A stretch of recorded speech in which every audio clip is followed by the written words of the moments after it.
वक्फ संशोधन बिल के खिलाफ all India Muslim personal law board आज राजधानी दिल्ली में प्रदर्शन कर रहा है। मुस्लिम संगठनों से जुड़े लोग जंतर मंतर पर प्रदर्शन कर रहे हैं और मांग कर रहे हैं कि इस कानून के तहत वक्फ की संपत्ति पर कोई कार्यवाही न की जाए।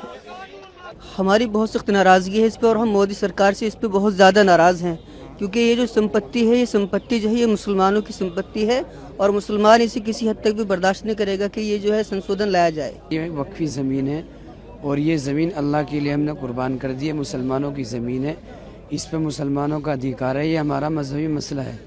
इसके अंदर अगर कोई इस तरह की दखल अंदाजी होगी तो बर्दाश्त नहीं की जाएगी। जब तक ये बिल जो है वापस नहीं ले जाएगा, जो इन्होंने कानून बनाया है, तो हम यहाँ से नहीं जाएंगे।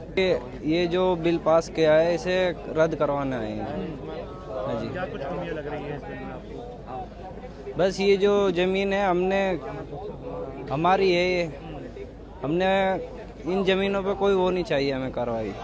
वक्फ संशोधन विधेयक 2024 पर गठित संयुक्त संसदीय समिति जेपीसी के अध्यक्ष जगदम्बिका पाल से जब हमने इस प्रदर्शन को लेकर सवाल किया तो उन्होंने क्या कुछ कहा, सुनिए।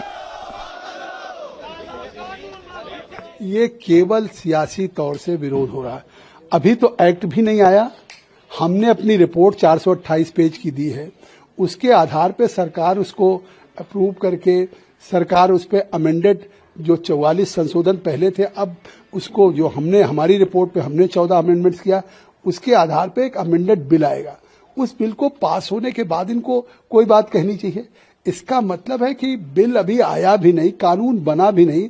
किस सवाल पे आज जंतर मंतर पे all India Muslim personal law board हो, जमायत उलमा हिंद हो या ओवैसी की पार्टी AIMM हो या विपक्ष की पार्टियों को नेताओं को बुलाया जा रहा है। ये केवल सियासी तकरार है, लोगों के मन में गुमराह किया जा रहा है। सरकार के प्रति केवल एक विरोध करने के लिए कहा जा रहा है।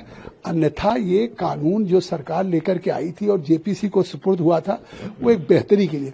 लोग कह रहे हैं जंतर मंतर में बैठ के साहब हमारे अख्तियार डीएम को दे दिया जाएगा। कहीं नहीं डीएम को। अगर कोई डिस्प्यूट होगा वक्फ की प्रॉपर्टी के साथ और किसी का चाहे किसी सरकार के साथ या किसी और के साथ, अब डीएम को अधिकार नहीं होगा। डीएम से ऊपर चाहे कोई राज्य सरकार का सेक्रेटरी होगा, कमिश्नर होगा। और यहां तक कि ट्रिब्यूनल में अगर कोई एग्रीव्ड है तो उसको हाई कोर्ट सुप्रीम कोर्ट जाने का उसको अवसर मिलेगा और बेहतर कानून बनाया जा रहा है।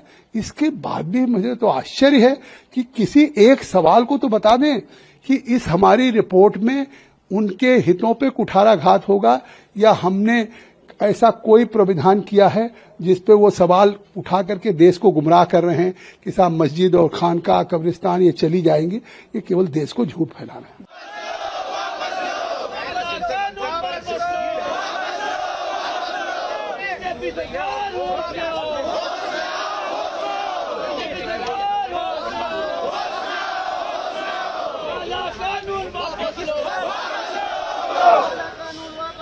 कानून